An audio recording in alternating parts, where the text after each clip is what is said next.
Hello everyone, welcome to the Royal Institute with Rajni. Today we are starting our interesting topic gland. उससे पहले मैं आप लोगों से सॉरी बोलना चाहती हूँ क्योंकि हम काफी टाइम बाद आ रहे हैं। एग्जाम्स थे और जो है 12th का भी बोर्ड एग्जाम था, 10th का भी था, तो इसलिए वीडियोस नहीं बन पाई, ना ही अपलोड हो पाई, लेकिन आप लोगों को आगे कोई शिकायत नहीं मिलेगी। अब हम स्टार्ट करते हैं अपना टॉपिक ग्लैंड। ग्लैंड क्या है? What is gland? Any cell which is secretory in nature, that is known as a gland. There are two type of glands, exocrine and endocrine glands. Exocrine glands क्या होते हैं बेटा? जिसके अंदर duct present होते हैं. Endocrine glands are ductless gland. Exocrine के अंदर जो है आपने देखा है मेमोरी ग्लैंड है, आपका स्वेट ग्लैंड है, टीयर ग्लैंड्स हैं, ये आपके एक्सोक्राइन ग्लैंड्स हैं। और इसके अंदर हम एंडोक्राइन की बात करें तो ये डक्टलेस होते हैं। It secret it's secretion in blood in small amount. अगर हम सीनियर क्लासेस में बात करें तो यहाँ पे पहले सीक्रेशन जाता है इंटरस्टिशियल फ्लूइड के अंदर, देन ब्लड। लेकिन आप लोगों के सिलेबस के अंदर वो चीज नहीं है, इसलिए मैंने यहाँ डायरेक्ट ब्लड ही लिखा है। तो यहाँ पे सीक्रेशन कहाँ जा रहा है आपका? ब्लड के अंदर, very small amount. Endocrine glands जो है, जो डॉक्टर इसकी स्टडी करते हैं उनको बोलते हैं एंडोक्राइनोलॉजिस्ट, और जो एंडोक्राइन ग्लैंड्स की स्टडी करते हैं, जो इसकी स्टडी आती है उसको बोलते हैं एंडोक्राइनोलॉजी। यहाँ पे हम बात करें कि हार्मोन है क्या, व्हाट इज हार्मोन? हार्मोन्स जो है केमिकल सब्सटेंस है, these are the chemical substance. Actual में क्या है? ये प्रोटीन्स है। क्या है? ये प्रोटीन है। These are chemical substance travel throughout body in blood but affect only specific cell. This is known as a target site. यानी इसको हम टारगेट सेल भी कहते हैं। Why it is known as the target cell? Why it is known as a chemical substance? ये सब जो है इसके क्वेश्चंस हैं।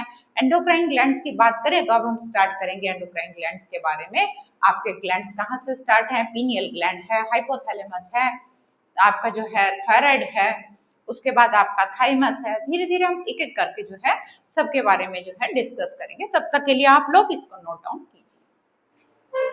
आई होप आप लोगों ने वो नोट डाउन कर लिया होगा। नेक्स्ट हम कर रहे हैं एंडोक्राइन ग्लैंड के अंदर आपका जो है hypothalamus, pituitary, thyroid, thymus, adrenal, pancreas, ovary and testis.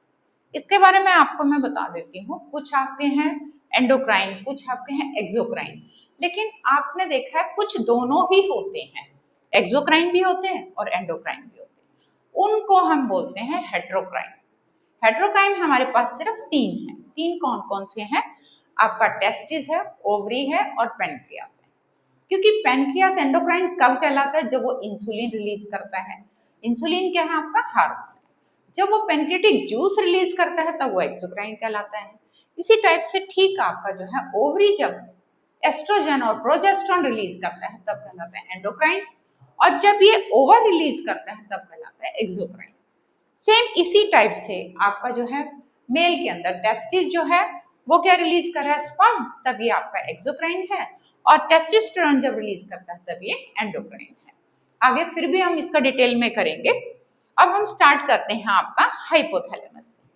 Hypothalamus क्या है? Master of master gland. Master gland कौन सा है हमारा? Pituitary gland. लेकिन उसका भी मास्टर कौन है? आपका हाइपोथैलेमस। हाइपोथैलेमस इसको कंट्रोल करता है। हाइपोथैलेमस एक्चुअल में है क्या? इट इज लिंक और connection between nervous system and the endocrine system. Next है आपका पिट्यूटरी। पिट्यूटरी को हमने कहा मास्टर ग्लैंड। ये डिवाइड है आपका एंटीरियर और पोस्टीरियर पिट्यूटरी के अंदर, लेकिन हम यहाँ डिस्कस नहीं करेंगे, ये सीनियर क्लासेस का है। इसके अंदर क्या है? आप देखते हो कि ये 2 में डिवाइड है, एंटीरियर और पोस्टीरियर पिट्यूटरी में। ये सीक्रेट करता है ग्रोथ हार्मोन। ग्रोथ हार्मोन जब स्मॉल अमाउंट के अंदर जो है आपका ग्रोथ हार्मोन रिलीज करता है तब क्या आता है? ड्वार्फिज्म। जब ये एक्सेस में कर देता है तब वहां आता है आपका जेंट। जब आपने देखा कुछ लोग 8 फुट के होते हैं, कुछ जो है 7 फुट से ऊपर जितने भी होंगे, तो वहां पे क्या? इट मीन्स की ग्रोथ हार्मोन। आपने देखा आजकल बहुत सारी जो है जब भी लेडीज प्रेग्नेंट होती है उस टाइम पे भी थायराइड जो है टैबलेट देना शुरू कर देते हैं, उनका थायराइड चेक करवाया जाता है, क्योंकि उसके अंदर क्या? स्टंटेड ग्रोथ होता है, मेंटल रिटार्डेशन होता है, इसीलिए सबसे पहले उस टाइम पे भी इसका ध्यान रखा जाता है। तब तक आप इसे नोट कीजिए, फिर हम नेक्स्ट करेंगे। अभी हम लोगों ने इससे पहले डिस्कस किया था पिट्यूटरी के बारे में, अब हम कर रहे हैं thyroid gland. Thyroid gland most important gland है।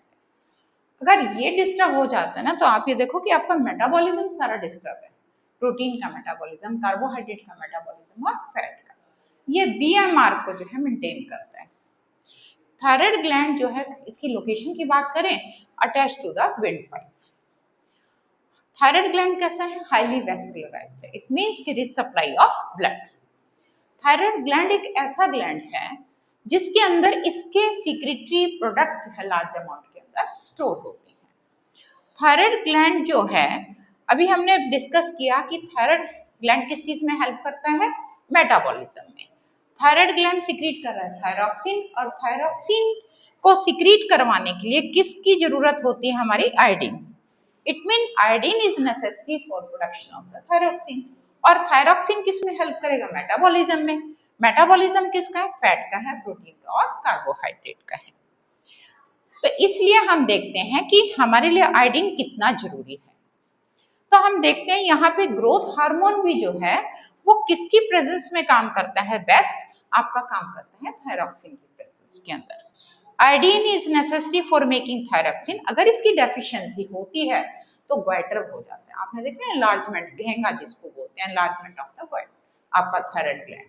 तो आप देखते हो कि ये हिली एरियाज के अंदर मोस्ट कॉमन है, लेकिन आपका कोस्टल एरिया में नहीं होता है। कोस्टल एरिया में क्यों नहीं होता?